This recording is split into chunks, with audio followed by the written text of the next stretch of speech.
Um, Good morning. Magandang umaga po. At kita nyo naman, alas 7 ng umaga. At tayo ay busy-busy. Lahat ho ng pwedeng gawin, ginawa na natin. Lahat ho ng lumapit, wala tayong hinindian. Lahat ng lumapit, pinagbigyan natin. Kabise, Boss, meron bagal lumapit sa atin na nating nahindian? wala boss. Lahat Wala. yes. Dugong Ilocano katulad ho ng aking sinabi, isusugal ko ho lahat para sa ating mamamayan. Willing na ho akong yung ibigay lahat. Actually ho, kinausap ko yung ibang mga partner ko kasi medyo malaki na ho yung ating gastos. At talaga namang ubos na ang aking savings. Ang natira lang ho sa aking bank account out of 100 plus million ay 200,000 na lang. Nakita nyo ho, buhay. Pinaghirapan ko ng mahabang panahon, pinagpaguran, pinagpagalan, pinagtuluan ng pawis at luha. Minsan nakakasama lang ng loob, ibinigay mo na yung buhay mo sa ating mamamayan, meron talagang mga taong mga utak demonyo.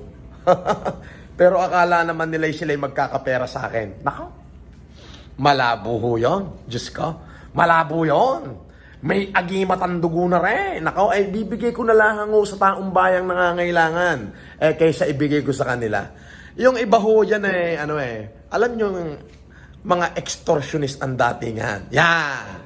May kesyo, wag raw akong hindi raw sila nananakot. Abay, bring it on, baby! Bring it on! Hinahamon kita, dalhin mo sa korte yan. Bring it on. Ha? Kaya lang, yun nga, ang sinasabi ko, abay, yung counter, baka mas masakit. Yan. Ano ba? May marami ho, pero ako hindi pumapatol sa mga terorista.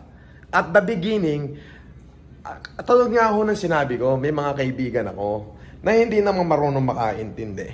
Di ho ba? May mga artista pa na pakikita ko ho yung mga message na pilit nilang kinokonek yung kanilang sarili, humihingi sa akin. Ako busy-busy, nakita nyo naman, alos araw-araw ay walang humpay ang aking pagtulong sa ating mamamayan. So may mga hindi ho ko nasasagot na message sa messenger. At syempre ho, kita nyo, kare-recover ko lang ng aking messenger. Aba, nag-video na at dumali na. Tumira na ho ng kung ano-ano na ang mga pandale.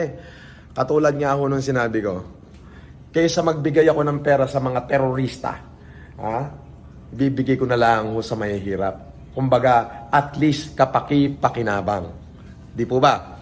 Ngayon pong araw na to ay araw ng linggo. Kami po ay magkikita ng aking kaibigan sapagkat kukunin ko po ang share ko sa isa sa aking mga kumpanya. Ipagbibili ko ho ang aking share, nagkakahalaga lamang siguro, mga konti lang ho. Pasusuklian ko na lang. Siguro yun ay makakadagdag pa hanggang sa matapos tong enhanced community quarantine natin. Nakita nyo ho yung perpetuity o yung sustainability ng aking ginawa. Magmula unang araw ng COVID, araw-araw na hong tone-toneladang bigas, diaper, PPE, gatas. Ang sinagot natin, hindi ho tayo humindi, hindi ho tayo sumuko. At nga pala, masagot ko na rin sa bidyong ito, yung mga taong gumagawa ng paninira ay wag na ho natin bigyan ng pansin. Report and block. Gagawin ho nila lahat ng kanilang magagawa para sila'y magkapera sa akin. Pero hindi ho yun mangyayari. Ibibigay ko ho lahat sa mga taong higit na nangangailangan kung ano ang meron ako kaysa sa mga terorista. Ang hamon ko sa kanila, bring it on. Bring the fight in the court. And let's see what you got. Puro kayo daldal. Para sa akin, hanggang ngayon, nagmumukha kayong sungaw. Nagmumukha kayong tungaw. Nagmumukha kayong papoging supot.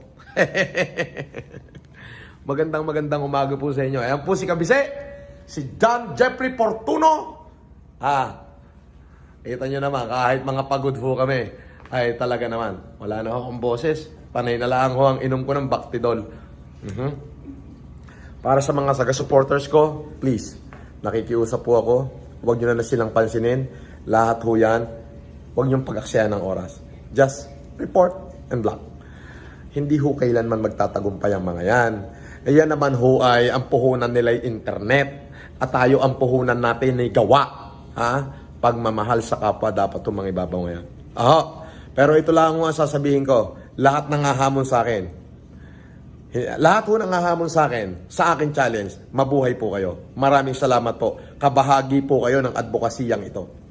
At para naman doon sa naninira sa akin, at sa mga gustong teroristahin ako para sila ay magkapera, bring it on, baby. I'll see you. If you have lawyers, I have many too. If I could spend my life for the people, of course, I could spend also my bone for you. Just to prove you're wrong. Yun po. Adios. Mabuhay po kayo. Happy Sunday po. Maraming salamat.